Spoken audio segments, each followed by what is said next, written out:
What's up, guys? It's JRem back with another LEGO video. Today we are doing a return of a series that I did a long time ago, before I had any of these sets. The Battle Pack Versus.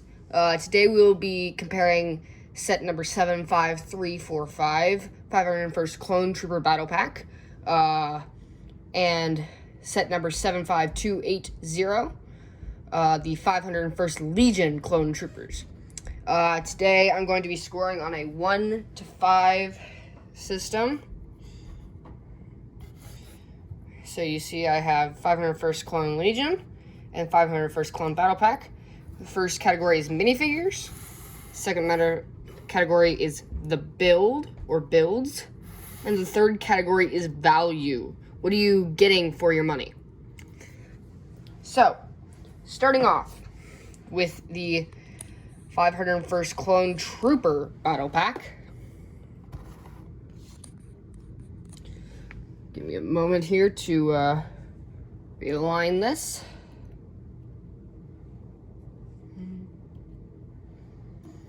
And okay, so this set retailed at $20, and in it you get 119 pieces, 4 minifigures, and a build. The build itself is okay. It's a miniature AV cannon, not minifigure scale, which is something that we find in a lot of battle packs. You can find this build in many battle packs. I believe it's in the ARF Troopers versus Commando Droids. Has posable legs. Does have a spring-loaded shooter. Cool play feature. Going over the minifigures, we have one clone officer. He has the rangefinder, which does fit in very well. Does not really go over the eye, but is good to have up. Has the pistol that we find in a lot of LEGO Star Wars sets. He does have a printed waist cape. Good detailing on the torso, however, nice belt. Would have preferred an actual waist cape. The back is just a continuation of the front. And then the face is the new 501st or clone face. Next is the, pardon that, 501st Clone Specialist. The only thing that makes him different from the other troopers is that he has a white belt, and then he has some orange markings. These figures' helmets do have the infamous helmet peg problem with the actual spot. They have the marking for the helmet holes, and then they have the actual spot, the actual hole, which is not good on LEGO's part, but can do.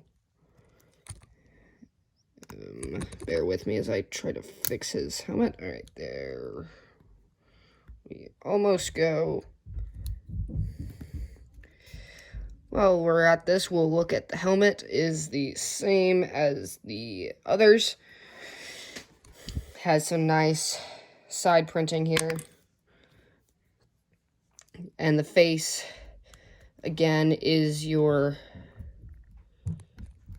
standard clone face, and I believe they're implementing this for Stormtroopers as well.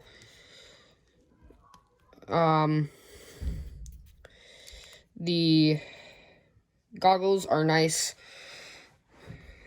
They do fit on very well. They don't go below the eyelids with the helmet holes. He has an extended sniper with a potentially, maybe that's a suppressor. Not quite sure. With a scope, the same one you see on lots of characters. The back, again, continuation of the front. Only difference is that it's a white belt. Now, we have the 501st Heavy Trooper. Has a visor. The new helmets were likely to fix the visor problem that they had on the older troopers, where it would come down below the eye slots. This would be very problematic for some people. The backpack is just a 501st, or a Republic emblem, sorry. The back just has a belt and then some suspenders. And the front here is actually really nice. It has a little sling or satchel with some ammo. Same face. No side printing or arm printing. Very nice figure.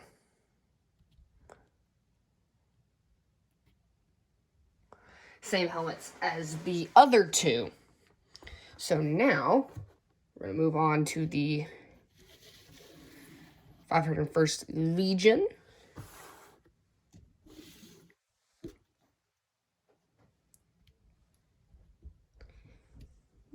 And we are going to take a look at it more in depth. So this set retailed for $30, so the price of 2 battle packs.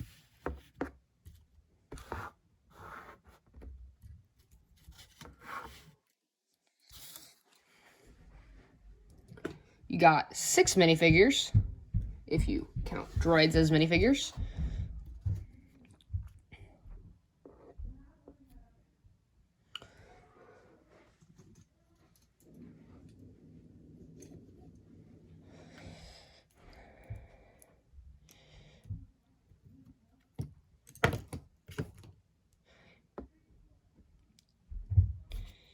Starting off with the minifigures, you get a Jet Trooper, which is featured in the Clone Wars Season 7, Episode 9, Lost Friends Not Forgotten. In the opening scene, no helmet hole problems, but they do not have helmet holes. Blue jetpack, very fragile pieces, just the typical shorter assault rifle for him. He has this red detailing and highlights on his helmet, and then a white belt with some blue upper armor, blue arms as well.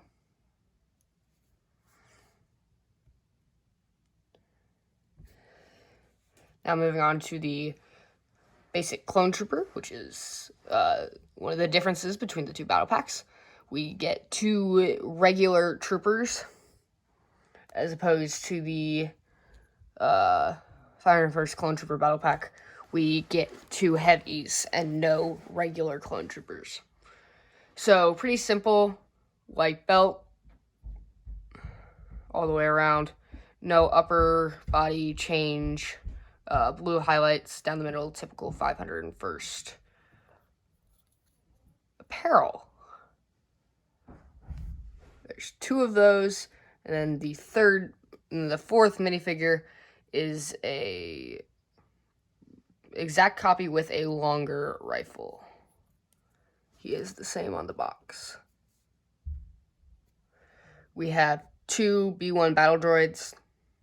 B1 battle droids never have really changed, with the exception of the arms a little bit. They changed when we got the initial wave of Clone Wars sets back in 2009, when I was first born. This set retailed for $30, and in it you got 285 pieces.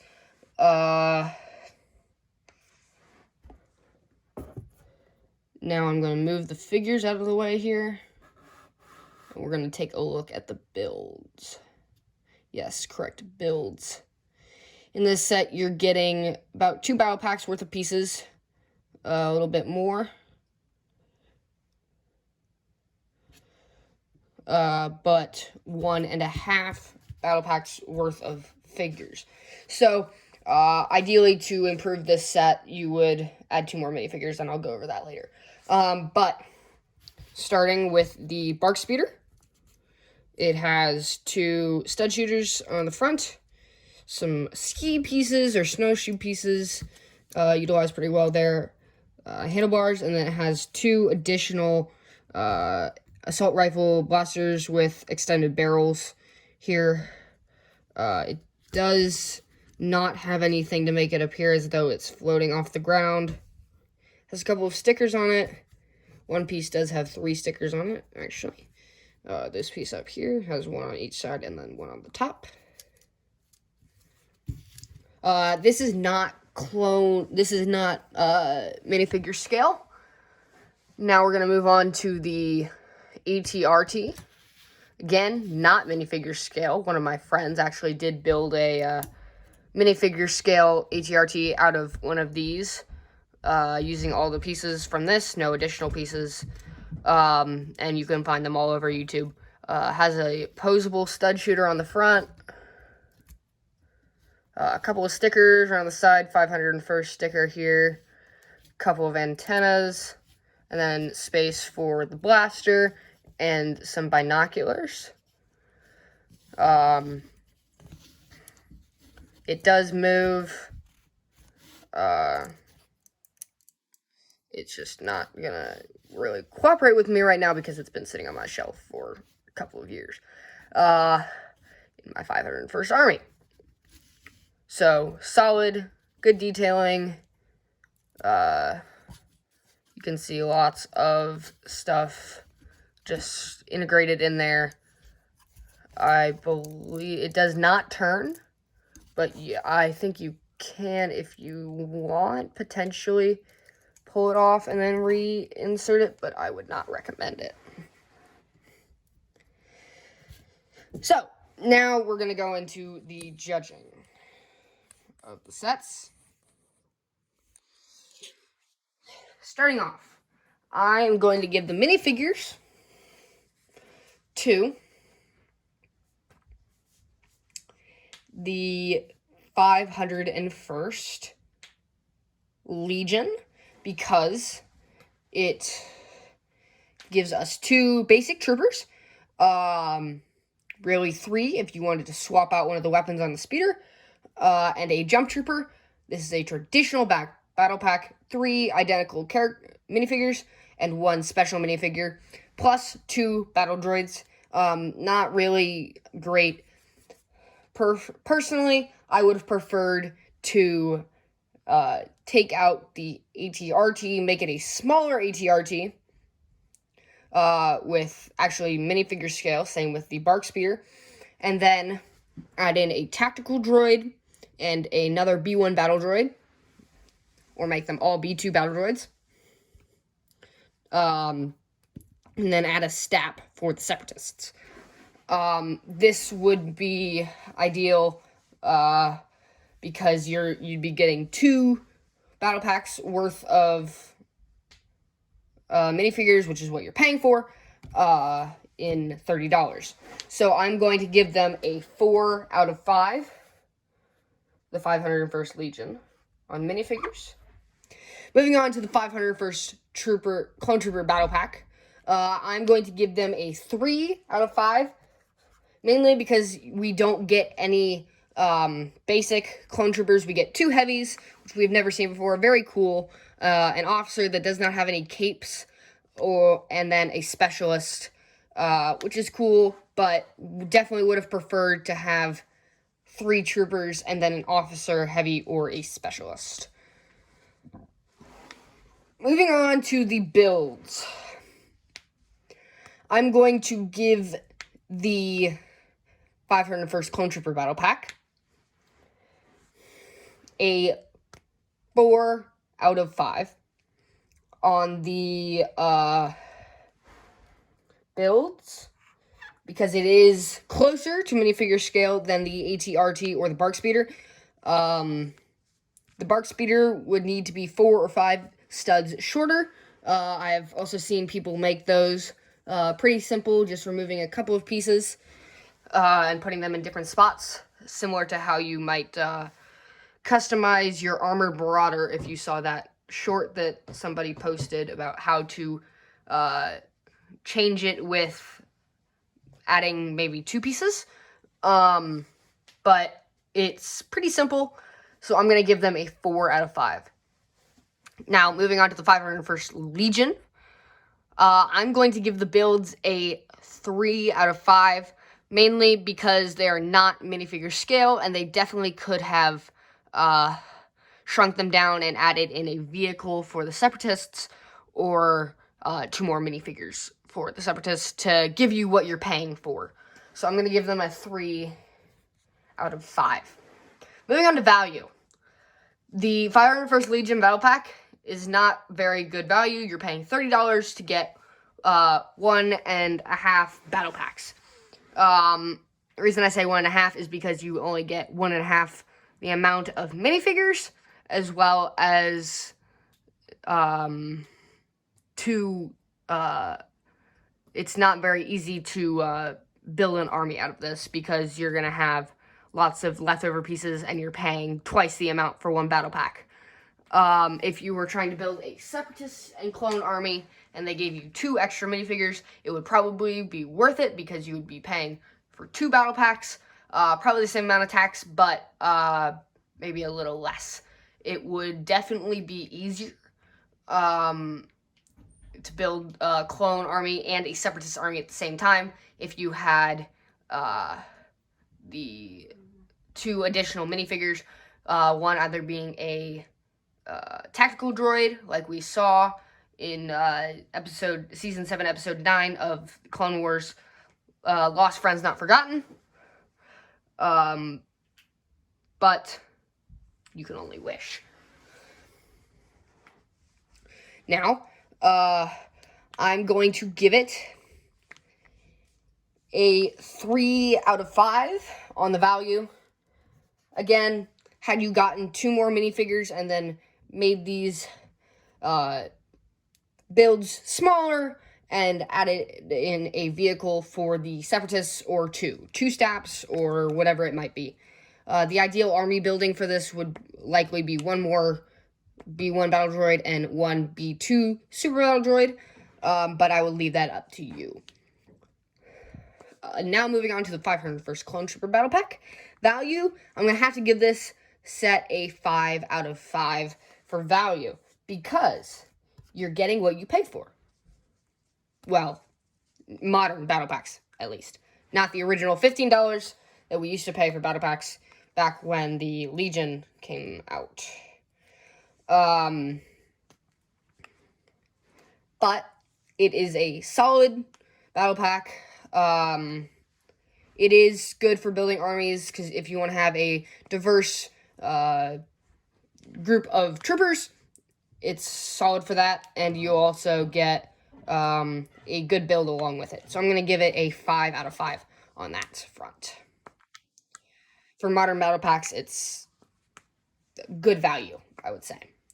1 trooper per $5. That's about what the market is at right now, give or take. That also adds up to the same for the 501st Legion. So, drum roll, please. I'm going to add up the amounts, and for those of you that have been adding up at home and been following along, I'm going to give the 501st Legion a total of a 10 out of a possible 15. Solid battle pack, not great. Not great value. Builds are a little on the wonky side, and minifigures, you're just missing that extra 2. And the 501st Clone Battle Pack, we are going to give a, drum roll please, 12 out of possible 15. Solid, very good battle pack, a little overpriced. Unfortunately, LEGO had to move that battle pack bar up from $15 to $20 in this past couple of years, ever since the 501st Clone Battle Pack came out, Legion Battle Pack came out. kind of ruin the market for these things, but very solid sets overall. This is going to be a long video for those of you that have stayed till the end. Thank you, and see you in the next video. Peace!